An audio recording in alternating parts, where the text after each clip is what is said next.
Ne prends pas un véhicule de plus de 10 000 dollars si tu viens d'arriver au Canada. Alors, nous avons fait une vidéo précédemment dans laquelle nous avons fait cette recommandation aux nouveaux arrivants. On a reçu des commentaires pas mal remerciant, n'est-ce pas, cette recommandation et d'autres qui, n'est-ce pas, rejetaient cette recommandation en considérant comme Vincent comme un mauvais conseil à l'endroit des nouveaux arrivants. Il faut déjà préciser que ça, c'est un débat qui rentre dans la gestion des finances. Donc, toute personne sans avoir besoin de faire 10 ans ou 20 ans au Canada, comme toi, Vincent, euh, peut se prononcer là-dessus. Alors, je vais répondre en 3 points essentiels. Le premier point, déjà, c'est la dépréciation du bien qu'on s'en va acquérir du véhicule. On va prendre l'exemple d'un véhicule que tu achètes neuf à valeur de 30 000 dollars. Déjà, qu'on soit d'accord que dès que tu sors la voiture du concessionnaire, la voiture est dépréciée. Donc, au jour 1, déjà, la voiture est dépréciée autour de 10% par exemple. Donc, si tu as acheté la voiture à 30 000 dollars, la voiture pourra perdre jusqu'à 3 000 dollars seulement au jour 1. N'en parlons pas à 6 mois ou à 1 an où tu peux perdre jusqu'à 15 à 20% même de la valeur du véhicule. Cela voudrait dire par exemple quoi? Tu rentres là-dedans avec une équité négative. Ça veut dire quoi encore? Ça veut dire tout simplement que si tu as su ces véhicules et que le jour 1, tu entres en collision totale, l'assureur ne va pas rembourser 100% du véhicule. Il va rembourser en tenant compte de la valeur de dépréciation. C'est-à-dire, tu vas devoir le banquier si jamais on te remet un véhicule identique. Voilà le premier point. Donc, tu deviens endetté au jour 1 à 3 000 dollars si tu fais collision. Maintenant, deuxième point, je vais parler des engagements.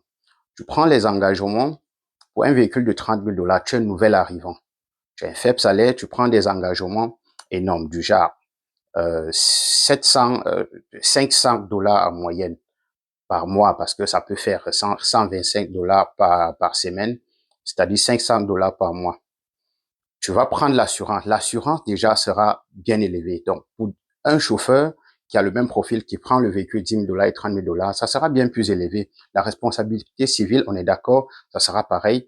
Mais responsabilité collision vol, vu qu'on a su un véhicule de 30 000 dollars, sera bien sûr bien élevé. Donc, tu peux te trouver en train de payer une assurance. Minimisons et disons que tu vas payer 200 ou 250 dollars pour l'assurance. Donc, tu te trouves avec un total de 750 dollars. Tu es un nouvel arrivant, tu payes 750 dollars pendant 7 ans. De l'autre côté, celui qui a pris son véhicule de 10 000 dollars, il l'a fait inspecter par un mécanicien approuvé, tout marche bien, il paye en moyenne, il pourra payer en moyenne 400 dollars pour 2 ans, parce que c'est la recommandation qu'on a faite, maximum 2 ans. Il paye son assurance, il paye la responsabilité civile, pareil comme toi, d'accord, mais collision, vol, il n'a même pas besoin d'aller payer ça. Et s'il le fait, ça sera minime. Donc, il peut se trouver autour peut-être de 100 dollars ou 125 dollars d'assurance qu'il va payer avec sa prime mensuelle. Et le total fera environ, ça peut faire environ 500 dollars qu'il paye, 550 qu'il paye chaque mois pour ses véhicules et juste pendant 2 ans. Donc, le troisième point très important, c'est tu dois augmenter ce que les banquiers appellent l'ATD, c'est-à-dire le ratio de remboursement de la dette totale. Tu dois augmenter cela. Ça veut dire quoi? Ça veut dire par exemple que si tu touches 3 000 dollars par mois et que tu as déjà un engagement de 750 dollars par mois, alors tu es en moyenne déjà endetté à 750 divisé par 3000. C'est ça, c'est ça aussi, c'est ça le ratio d'endettement. Si on se limite vraiment à cette dette de véhicule, si on suppose que c'est ça ta seule dette, donc tu vas te retrouver à 750 sur 3000, donc tu seras autour de 25% de ratio d'endettement. Tu es nouvel arrivant, tu prends 25% de ratio d'endettement. Sachant que les prêteurs selon les régulations des marchés financiers, je suis pas expert en la matière, mais je sais gérer mes finances.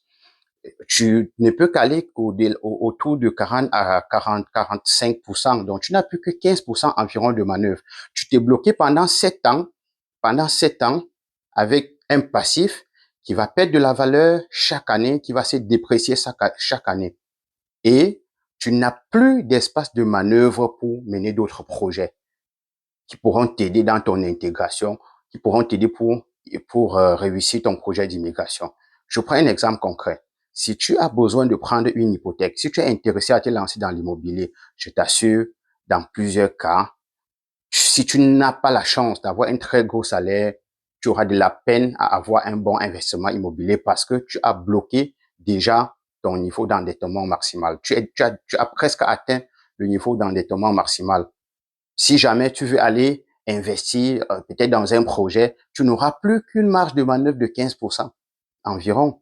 Donc, c'est pour ça que nous estimons que celui qui vient d'arriver, qui n'a pas encore fait toute cette planification, il n'a pas encore un emploi stable, il peut d'abord se permettre de prendre un véhicule modeste, inspecté par un mécanicien et il prend la route.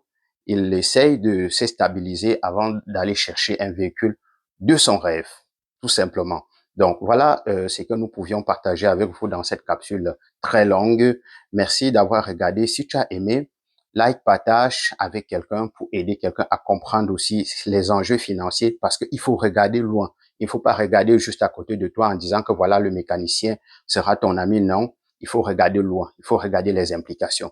Donc, merci. C'était Romain Numba pour les Diwinas. Partage, like et abonne-toi. À très bientôt. Ciao.